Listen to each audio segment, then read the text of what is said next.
এই নিন মা চা। দাও।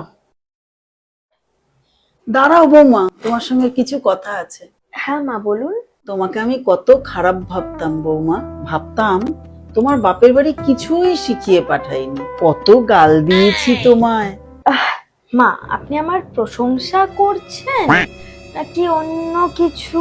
প্রশংসাই করছি। তুমি যেভাবে মাঝরাতে কাল ঠাকুর পুজো করছিলে, মানে আমি ভাবতেই পারিনি তোমার মনের মধ্যে এত শ্রদ্ধা ভক্তি আছে। কই না তো, আমি তো করেছো মাঝরাতে, বলছিলে না তুমি চেঁচিয়ে চেঁচিয়ে মাঝরাতে, ও মাই গড ও মাই গড।